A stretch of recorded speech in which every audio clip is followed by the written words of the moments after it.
Hey everyone, welcome back to Crypto Cash. Thank you so much for joining me here. Hope you're having a fantastic day. Happy Wednesday to you here. We're taking a look here, of course, at Dogecoin, helping you understand best practice and big picture. We're going to do things a little different here today. We're going to start off with some, comments. Take a look at some of the comments of my video from yesterday, just to kind of give you perspective on what I deal with on a day-to-day basis. Kind of have some fun with that first, because there's a lot of emotional traders out there, and I think we just kind of like to highlight this for my community members more specifically, so you can see kind of what people do incorrectly and why it's wrong to assume that technical analysis has no bearing.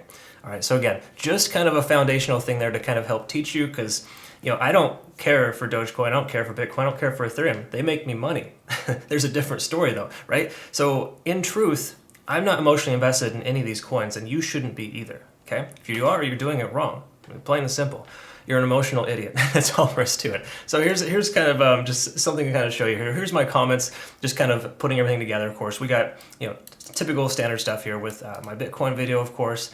But here, let's go ahead and take a look at some of this here. All right, so thanks for this. I made 100% profit as of this time. That was 2 hours ago. So keep in mind, whenever I say that something's going up or down, it doesn't have to go up instantaneously.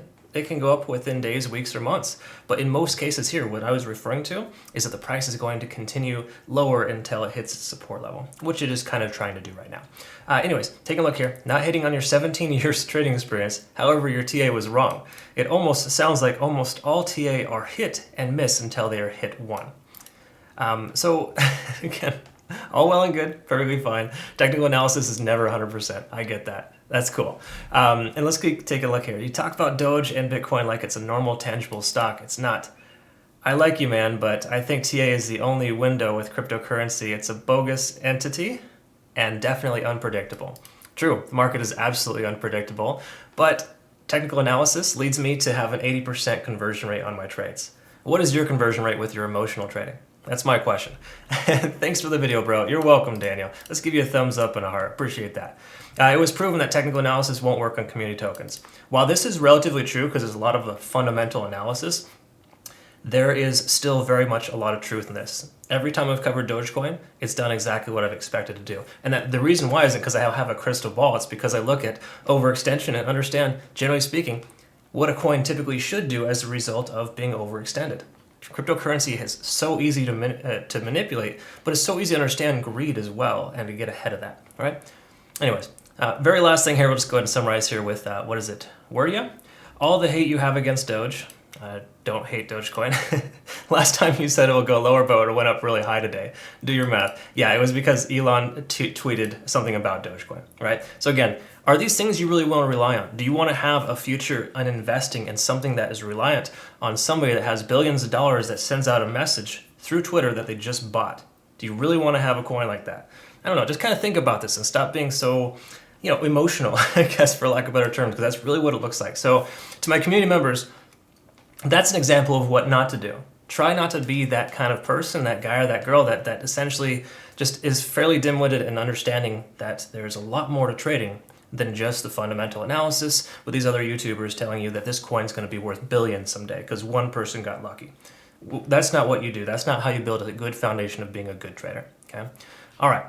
Either way, if you want to stop being an idiot and start being a good trader, come right over here to cryptocash.tech. Link in the description below. I actually teach a lot of members how to trade correctly, not based on emotion, and of course, helping you learn, big picture, what it's like to actually do well in this industry. I've also got a university and, of course, an amazing community where we take lots of profits. I mean, here recently, we took 128% profit on BNB and 93% in Solana in only 2 days.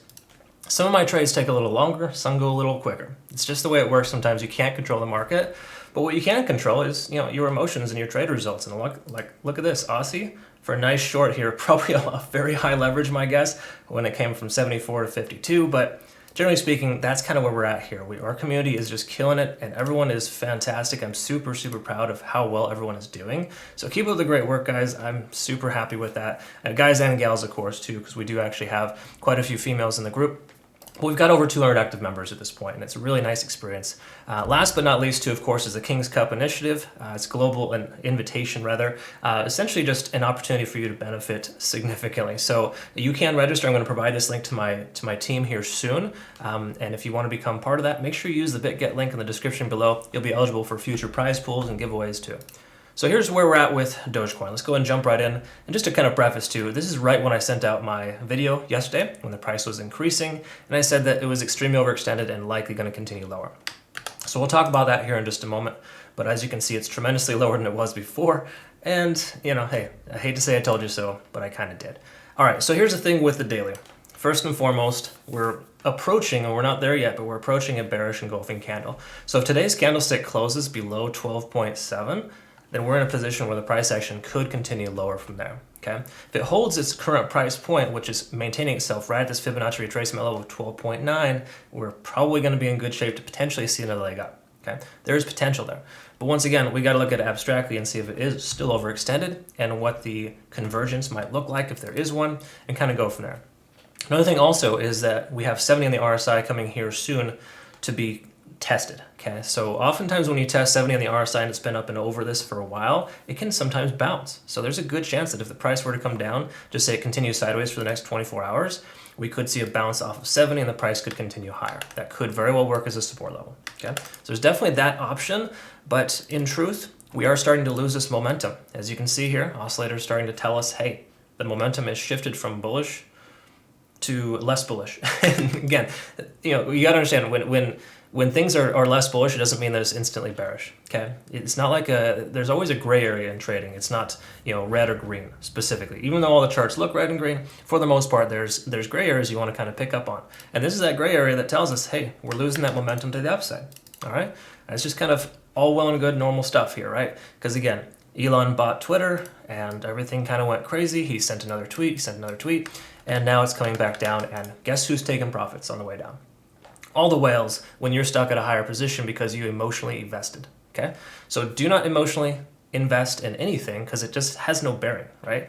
Remove emotional connections to anything, because I would swear, because I don't really know this, but I would think that sociopaths would probably be more likely to do really well in trading than those who are emotionally just have a disposition for being an emotional person, okay? So again, remove that and you're gonna be much more successful, I can assure you that. That probably makes me sound sociopathic because I have the ability to not attach emotions to my trades. But again, 17 years of experience, you get kind of the feel for it after a while. And you know, a lot of my traders are fairly new, so you want to kind of start steeling yourself and start recognizing that, hey, it's difficult to do that. I totally get it. It doesn't happen overnight, but keep at it and you will get better. Taking a look at the moving averages, they're well below here, so it really tells us that we have a lot of support underneath the price action, but those won't be touched in a while. Let's take a quick look at the moving averages here on the 4 hour. These are a little more relevant. You can see the 20-day set moving average working with this ascending trend, which is gone now, by the way. We lost this ascending trend, and it, again, doesn't mean we're broke bearish. It just implies that we are no longer making higher lows in the ascending trend itself. Keep in mind, we are still making higher lows in the overall sense of things, so we're still decent shape.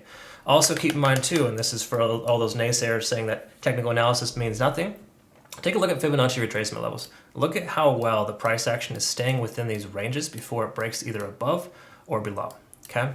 So keep in mind, the more often you test a support and resistance level, the more likely it is to break. We could very well see a breakdown here below the 20-day set moving average to retest 11.5. Okay, that's a very strong likelihood. Is it going to happen? We don't truly know. No one really knows.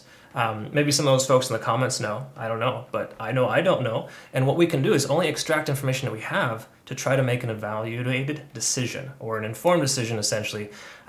Really just increasing the statistical probability of it going either direction, right? So when we were looking at this yesterday, we got a reset right around the 1 or 2. We were right in this range here.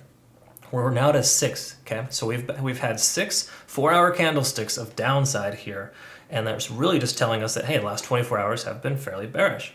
Now, is that going to continue? Perhaps, because oftentimes when you see TD sequential, it can go up to a 9. In fact, you can see, once again, as I mentioned yesterday, 2 9s in a row from Dogecoin. That essentially implies a reversal is likely. Now, will we see another 9 here? There's a possibility that. It seems to be wanting to max itself out at 9s, but again, there are cases in point where it will hit resets earlier. So there's no guarantee it's going to continue lower, but hypothetically, we've got at least 3 to 7 more 4-hour candlesticks. So somewhere in the range of 12 to 28 hours of continuation to the downside as potential, right? There's potential for that.